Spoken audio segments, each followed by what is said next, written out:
আসসালামু আলাইকুম সবাইকে। লিভিং লিটল লাইফ চ্যানেলে আপনাদের স্বাগত জানাচ্ছি। আমাদের আজকের গন্তব্য টুরিস্ট হেভেন খ্যাত থাইল্যান্ড। সামনের কিছুদিন আমরা ঘুরে বেড়াবো থাইল্যান্ডের বিখ্যাত সব টুরিস্ট ডেস্টিনেশন। আপনাদের সাথে শেয়ার করবো আমাদের ইন্টারেস্টিং সব এক্সপিরিয়েন্স, সাথে আমাদের থাইল্যান্ড অভিজ্ঞতা থেকে পাওয়া দরকারি সব টিপস তো থাকছেই। থাইল্যান্ড ঘুরতে আমাদের কোথায় কেমন খরচ হলো সেটাও জানাবো, যাতে করে আপনারা আপনাদের মতো করে ট্যুরে বাজেট করতে পারেন। তো চলেন শুরু করা যাক আমাদের লং অ্যাওয়েটেড এই থাইল্যান্ড ট্যুর। ইন্টারন্যাশনাল ফ্লাইট হওয়াতে বেশ কিছুটা সময় হাতে রেখে আমরা পৌঁছে যাই এয়ারপোর্টে। আপনাদের প্রতিও সাজেশন থাকবে, ইন্টারন্যাশনাল ফ্লাইটের ক্ষেত্রে অন্তত 2 ঘন্টা আগে এয়ারপোর্টে পৌঁছে যাবেন। এয়ারপোর্টে ইমিগ্রেশন সিকিউরিটি চেক শেষ করে আমরা সোজা চলে যাই ইবিএল স্কাই লাউঞ্জে। ইবিএল ক্রেডিট কার্ডের সৌজন্যে ফ্রিতে এই লাউঞ্জের অ্যাক্সেস আমরা পেয়ে যাই। আমাদের ফ্লাইট ছিল সকাল 9:15 ইউএস বাংলাতে। আপনাদের জানিয়ে রাখি, এই ফ্লাইটে দুজনের রিটার্ন টিকিটের প্রাইস আমাদের পড়েছিল 60,000 টাকা। আপনারা নিশ্চয়ই জানেন, যে কোনো ফ্লাইট টিকিটের ক্ষেত্রে যত আগে টিকিট করতে পারেন ততই প্রাইসটা কমে আসে। আপনাদের প্রতি সাজেশন থাকবে, যে কোনো ট্যুরের প্ল্যানের ক্ষেত্রে যত আগে সম্ভব টিকিট করে রাখবেন, তাতে করে ফ্লাইট টিকিটের খরচটা আপনাদের কমে আসবে। তো আমরা জানিয়ে রাখি, আমরা সকালের ফ্লাইটটা কেন নিয়েছিলাম। সকালের ফ্লাইটটা নিয়েছিলাম মূলত ব্যাংকক থেকে আমাদের পাতায়াতে সরাসরি চলে যাওয়ার প্ল্যান ছিল। তো পাতায়াতে পুরো দিনটা যাতে আমরা কাজে লাগাতে পারি, সেজন্য আমরা এই আর্লি মর্নিং ফ্লাইটটা নিই। প্রায় 2 ঘন্টা 50 মিনিট ফ্লাই করে আমরা চলে আসি সুবর্ণভূমি ইন্টারন্যাশনাল এয়ারপোর্টে। এয়ারপোর্টে পৌঁছে আমরা চলে যাব মানি এক্সচেঞ্জ করতে, তারপরে বাসের টিকিট ধরে আমরা রওনা করব পাতায়ার উদ্দেশ্যে। এখন যাচ্ছি মানি এক্সচেঞ্জ করতে। তো এয়ারপোর্টের উপরে দেখলাম রেট অনেক কম দিচ্ছে। তো আপনারা আন্ডারগ্রাউন্ডে যদি চলে আসতে পারেন, এখানে সুপার রিচ নামে একটা এক্সচেঞ্জ হাউস আছে, পাশাপাশি আরও কয়েকটা আছে, এখানে সবচেয়ে ভালো রেট পাবেন। তো আমরা এখন আছি সুবর্ণভূমি এয়ারপোর্টে। আমরা ইমিগ্রেশন শেষ করার পরে যেটা প্রথমে করেছি সেটা হলো আমরা সিম কার্ড কিনেছি। কার্ড দিয়ে, আপনি ক্যাশ থাকলে ক্যাশ দিয়ে কিনতে পারেন, না থাকলে সমস্যা নেই, কার্ড দিয়ে কিনতে পারবেন। তারপরে আমরা যেটা করেছি, কারেন্সি এক্সচেঞ্জ করেছি। কারেন্সি এক্সচেঞ্জ আপনি করবেন আন্ডারগ্রাউন্ডে যে কারেন্সি এক্সচেঞ্জ হাউসগুলো আছে, রেল লিঙ্ক বা মেট্রো রেলের কাছাকাছি জায়গাগুলোতে, সেখান থেকে করলে আপনি ভালো রেট পাবেন। কখনোই ইমিগ্রেশন থেকে বেরিয়ে সাথে সাথে সাথের যে এক্সচেঞ্জ হাউস আছে সেখান থেকে করবেন না, তাহলে রেট অনেক কম পাবেন। তো এরপরে যেটা করতে হবে, আপনারা যে ডেস্টিনেশনে যাবেন সেই ডেস্টিনেশনের জন্য ট্রান্সপোর্ট নিয়ে নেবেন। আমরা যাব পাতায়াতে। পাতায়াতে যাওয়ার জন্য আমরা বাসের টিকিট কেটেছি এখানে। তো বাসের টিকিটগুলো আধা ঘন্টা 1 ঘন্টা পর পাওয়া যায়। বাট যেটা হয় যে এখানে প্রচুর টুরিস্ট পাতায়াতে যায় বলে 10 মিনিটের একটা বাসের টিকিট সেল আউট হয়ে যায়। তো আপনি as soon as possible currency exchange করে বাসের টিকিট করে নিতে পারলে আপনার এয়ারপোর্টে ওয়েটিং টাইমটা কমে আসবে। আর আরেকটা সাজেশন থাকবে যে কিছু ক্যাশ যদি আপনি আগে থেকে ভাঙিয়ে নিয়ে আসতে পারেন, তাহলে এখানে ক্যাশ এক্সচেঞ্জ করার সময়টা আপনার বেঁচে যাবে। পরবর্তীতে আপনি শহরে গিয়ে আপনার প্রয়োজন মতো ক্যাশ ভাঙিয়ে নেবেন। এয়ারপোর্টের ফ্যাসিলিটি ভালো, প্রচুর ব্যস্ত একটা এয়ারপোর্ট, অনেক টুরিস্ট, এবং আশেপাশে যত টুরিস্ট দেখা যাচ্ছে সবাই কোনো না কোনো পপুলার ডেস্টিনেশনে যাচ্ছে। এখানে ফ্রি ড্রিঙ্কিং ওয়াটার আপনি পেয়ে যাবেন, এখানে বলার প্রয়োজন মনে করলাম, কারণ ব্র্যান্ডের সবগুলোতে পানির দাম হয়ে থাকে 90 বাত পর্যন্ত, যেটা ইনসেইন আমার কাছে। আপনি খুঁজলে আশেপাশে আরও রিজনেবল প্রাইসে পানিটা আপনি পেয়ে যাবেন। তো আপাতত এই ছিল এয়ারপোর্ট থেকে। দেখা হচ্ছে পাতায়াতে।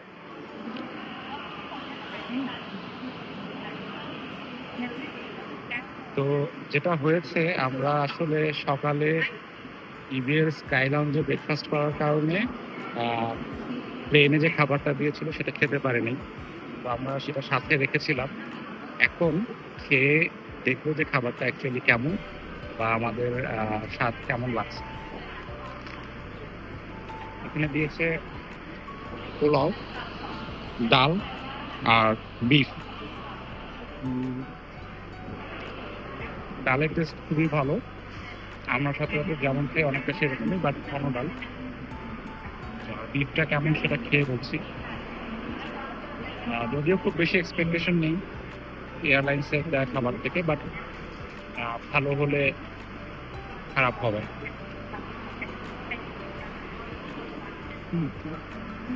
It's good. Not outstanding, but okay. serves the purpose. Really happy with the food they have provided.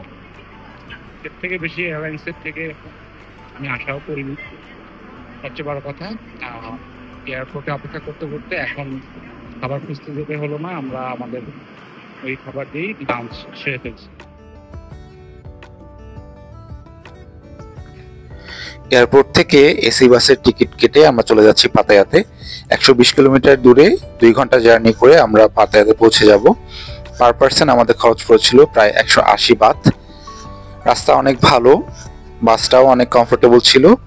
আমরা চলে আসলাম জমটিয়েন বাস স্ট্যান্ড, যেটা পাতায়াতে। এখান থেকে আমাদের হোটেল প্রায় 1.5 কিলোমিটার ডিস্টেন্সে। পাতায়া বিচের কাছে এই হোটেলটা আমরা নিয়েছিলাম, যার নাম ছিল বুটিক সিটি হোটেল। এটা একটা বাজেট ফ্রেন্ডলি হোটেল। হোটেলের এনভায়রনমেন্ট, সার্ভিস সবকিছু আমাদের ভালো লেগেছে। বাজেট অপশন হিসেবে এই হোটেলটা আপনারা দেখতে পারেন।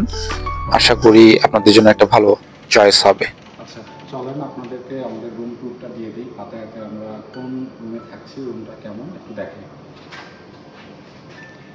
আচ্ছা, শুরুতেই আমরা এখানে পেয়ে যাচ্ছি একটা ক্লজেট, হ্যাঙ্গার আছে, জিনিসপত্র রাখা যাবে। আর ক্লজেটের উল্টা দিকেই আছে ওয়াশরুম। ওয়াশরুমটা ডিসেন্ট সাইজ, খুব বড় না, খুব ছোটও না, চলে, পরিষ্কার পরিচ্ছন্ন। আর এদিকে আছে দুটা কুইন বেড। কুইন বেড কারণ আমরা যখন বুকিং করছি তখন আসলে এই হোটেলে ডাবল বেডের রুম ছিল না। তো রুমের সাইজ মোটামুটি ভালো, আমাদের জন্য এনাফ। আমরা খুব বেশি দিন এখানে থাকছিও না, জাস্ট রাতেই থাকা হবে, বাকি সময়টা আমরা এক্সপ্লোর করবো। আর হলো সাথে জানলা আছে, ব্যালকনি নাই, জানলা দিয়ে স্ট্রিট ভিউ পাওয়া যায়। আর এখানে বসার জন্য দুটো চেয়ার আছে, টেবিল, একটা টিভি আছে, আর সেন্ট্রাল এয়ার কন্ডিশনার করা আছে। তো ওভারঅল দাম অনুযায়ী রুম আমার পছন্দ হয়েছে। দাম কত? এই রুমে আমাদের ভাড়া পড়েছে 2 রাতের জন্য অ্যারাউন্ড 2000 বাট। বাংলা টাকায়? বাংলা টাকায় কনভার্ট করে নিতে হবে যে 2000 বাট ওই সময়ের জন্য কত টাকা হয়, অ্যারাউন্ড 3.5 দিয়ে গুণ করলে পাওয়া যাবে। রুমে কিছুক্ষণ রেস্ট করে আমরা হেঁটে বেরিয়ে পড়লাম পাতায়া বিচের উদ্দেশ্যে। পাতায়া বিচের কাছে গিয়ে এই কোকোনাট আইসক্রিমের স্টলটা আমরা পেয়ে যাই। 50 বাত দিয়ে একটা কোকোনাট আইসক্রিম আমরা নিয়ে নিলাম। স্বাদ মোটামুটি ভালো, তবে এর থেকে ভালো কোকোনাট আইসক্রিম আমরা খেয়েছিলাম ফিফি আইল্যান্ডে, যেটা আমাদের পরের এপিসোডগুলোতে আপনারা দেখতে পারবেন। আচ্ছা, আমি এখন দাঁড়ায় আছি ফেমাস পাতায়া বিচে। রাত্রেবেলা, রাত 12টা বাজে, কিন্তু এখনো সেই রকম জমজমাট। এখান থেকে 5 মিনিটের ডিস্টেন্সে ফেমাস বা ইনফেমাস যাই বলেন না কেন, ওয়াকিং স্ট্রিট, তো সেটা হয়তো এক্সপ্লোর করা হবে, দেখা যাক।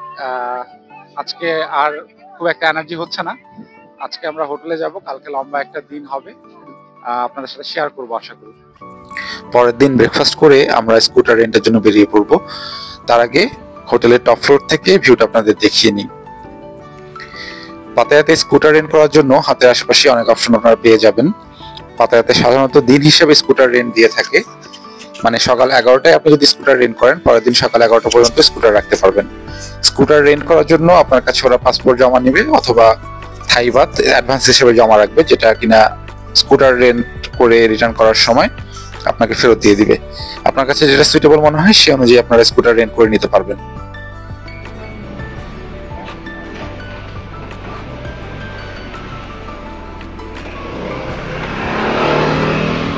ভালো করে ভিডিও করে নিতে হবে, যাতে পরে কোনো ক্লেম দিলে সেটা আপনি ডিফেন্ড করতে পারেন যে ভাঙ্গা ছিল, এই ছিল, ওই ছিল। সো নেওয়ার সময় ভালোভাবে ভিডিও করে নেবেন যে এই বাইকটা আপনি রেন্ট নিতে যাচ্ছেন। এখানে বলে রাখা ভালো, স্কুটার রেন্টের সাথে কিন্তু ফুয়েল কস্ট ইনক্লুডেড না, এটা আপনাকে আলাদা করে পে করতে হবে। স্কুটার রেন্ট করার সময় ওরা কিছুটা ফুয়েল আপনাকে দিয়ে দেয়, ফেরত দেওয়ার সময় ততটুকু ফুয়েল সহ স্কুটার ফেরত দিলেই হবে। স্কুটার রেন্ট করে আমরা প্রথমে চলে যাচ্ছি পাতায়া সিটি সাইন দেখতে। স্কুটার রেন্ট করার একটা ভালো দিক হলো আপনি যেখানে যখন খুশি যেতে পারছেন, কোনো একটা জায়গা ভালো লাগলে যত খুশি দাঁড়াতে পারছেন। আর এটা অনেকটা সাশ্রয়ী। একটা কার বা ট্যাক্সি ভাড়া করলে আপনার যে খরচ পড়বে তার চেয়ে অনেক সাশ্রয়ী খরচে আপনি একদিনের জন্য একটা স্কুটার রেন্ট করতে পারছেন। তো আমি বলবো যারা স্কুটার চালাতে পারেন, বাইক চালাতে পারেন, তাদের জন্য একটা ভালো অপশন হতে পারে। চলে এসেছি পাতায়া সিটি সাইন এরিয়াতে। এখানে এসে আশপাশের জায়গাটা কিছুক্ষণ হেঁটে দেখলাম, আমাদের কাছে যথেষ্ট ভালো লেগেছে। এদিনকার আবহাওয়া যথেষ্ট চমৎকার ছিল।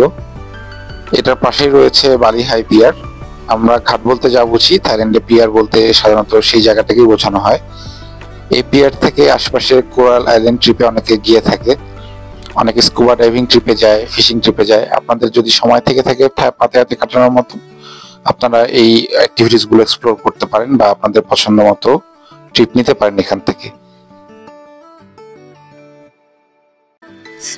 এই জায়গায় কিছুক্ষণ সময় কাটিয়ে আমরা চলে যাচ্ছি আমাদের পরবর্তী ডেস্টিনেশনে, যেটা এখান থেকে প্রায় 5 মিনিটের মতো ডিস্টেন্স। থাইল্যান্ডে স্কুটার চালানোর মজা হলো এখানকার রাস্তাগুলো প্রচন্ড রকমের স্মুথ এবং কোনো ট্রাফিক নেই বললেই চলে। তো কিছুক্ষণ স্কুটার রাইড করে আমরা চলে আসলাম আমাদের ডেস্টিনেশনে, পাতায়া সিটি ভিউ পয়েন্টে। পাতায়া সিটি ভিউ পয়েন্টে এসে আপনারা চমৎকার একটা ভিউ পেয়ে যাবেন। পাতায়া সিটি ভিউ পয়েন্টের পাশেই একটা উপাসনালয় আছে, একটা শান্তি শান্তি ফিল দেয়। আমরা কিছুক্ষণ বসে সময় কাটালাম, আশপাশের জায়গা ঘুরে দেখলাম। তো কিছুক্ষণ ঘোরাফেরা করে ক্ষুধা পেয়ে গেল আমাদের। আমরা হাতের কাছে ছোট একটা স্টল পেয়ে গেলাম যেখানে ক্রেপ বানাচ্ছিল। তো আমরা অর্ডার করে নিলাম একটা ক্রেপ, দাম পড়েছিল 30 বাত। আমরা নিয়েছিলাম ব্লুবেরি জ্যাম আর চকলেট চিপস দিয়ে বানানো ক্রেপ, খেতে দারুণ ছিল। আমরা যখন এই জায়গায় এসেছি তখন ভরা দুপুর, প্রচন্ড রোদ। প্রচন্ড রোদে আমাদের একেবারে কাহিল হয়ে যাওয়ার মতো অবস্থা। আপনাদের জন্য সাজেশন থাকলো, আপনারা এইসব জায়গায় ঘুরতে বেরোলে একটু সকালের দিকে কিংবা পরন্ত বিকেলে বেরোতে চেষ্টা করবেন, তাহলে ওয়েদারটা আপনাদের ফেভারে থাকবে। আচ্ছা, আমরা এখন চলে আসছি পাতায়া সিটি ভিউ পয়েন্টে। অনেক সুন্দর একটা ভিউ। পাতায়ার সবচেয়ে ভালো ভিউটা সম্ভবত এখান থেকেই, যদিও এখনো অনেক জায়গা দেখার বাকি আছে। আপনাদের সাথে আরো অনেক জায়গা আমরা এক্সপ্লোর করব আপনাদের সাথে নিয়ে। তো আপাতত এই জায়গাটা আমরা একটু দুচোখ ভরে দেখে নিই। এখান থেকে পুরা সিটি লাইনটা দেখা যাচ্ছে, বিচটা দেখা যাচ্ছে এবং অসাধারণ ক্লিয়ার একটা ডে, এবং যতটা ভালো আমরা আশা করেছিলাম তার থেকে অনেক সুন্দর একটা জায়গা আসলে। এই জায়গায় আরো কিছুক্ষণ সময় কাটিয়ে আমরা ফেরত চলে গেলাম আমাদের হোটেলে। সেখানে গিয়ে কিছুক্ষণ রেস্ট করে লাঞ্চ সেরে বিকেলের দিকে বেরিয়ে পড়লাম, উদ্দেশ্য কোজি বিচে যাওয়া। এই বিচের সানসেট অনেক সুন্দর হয়ে থাকে শুনেছি, তো সেজন্যই এখানে চলে এসেছি বিকেলে। আশেপাশে কিছুক্ষণ ঘোরাঘুরি করে আমরা চলে আসলাম এই রেস্টুরেন্টটাতে। এই রেস্টুরেন্টটাতে ঢুকেই আমাদের মন ভালো হয়ে গেল, এত চমৎকার একটা সেটআপ ছিল। এখান থেকে সানসেট দেখতে খুব ভালো লাগছিল। এখানকার সানসেট আমাদের দেখা লাইফের সেরা সানসেট গুলোর একটা। জায়গাটা ঢুকে আমাদের অনেক পছন্দ হয়ে গিয়েছিল। তো জায়গাটার নাম দ্য স্কাই গ্যালারি, আপনারা দেখে নিতে পারেন। আপনাদের ভালো লাগলে কোজি বিচ এরিয়াতে ঘোরাঘুরি করে এই জায়গায় বসতে পারেন। তো এই জায়গাটা আমাদের এত ভালো লেগেছিল, এখান থেকে আমাদের উঠতে মন চাচ্ছিল না একদমই। আমরা যতক্ষণ খুশি সময় কাটাবো বলে ঠিক করলাম। সানসেটের মুহূর্তগুলো এনজয় করছিলাম। এখানে খাবারের অনেক অপশন ছিল, আমাদের তেমন একটা ক্ষুধা না থাকায় এই ড্রিঙ্কস দুটো অর্ডার করে নেই। এগুলোর প্রাইস ছিল প্রায় 200 বাত যতটুকু মনে পড়ছে। সানসেট দেখে সন্ধ্যা গড়িয়ে রাত হয়ে এলো। তো সমুদ্রের পাশে বসে বাতাস খেতে খেতে আমাদের আড্ডা দিতে অনেক ভালো লাগছিল। তো এখানে রয়ে গেলাম আমরা অনেকক্ষণ। এখানে কিছুক্ষণ সময় কাটিয়ে আমরা ফেরত চলে যাব আমাদের হোটেলে, ডিনার সারবো। ডিনার সেরে পরের দিন বেরিয়ে পড়বো নতুন আরেকটা বিচে ঘোরাফেরা করার জন্য। পরের দিন সকাল সকাল উঠে আমরা চলে গেলাম জমটিয়েন হেডস ভিউ পয়েন্টে।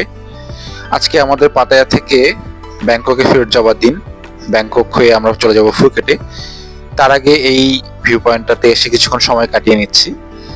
এই ভিউ পয়েন্টটাতে কিছুক্ষণ বসে 7-Eleven থেকে ব্রেকফাস্ট নিয়ে তারপরে ব্রেকফাস্ট সেরে আমরা চলে যাচ্ছি জমটিয়েন বিচ দেখতে।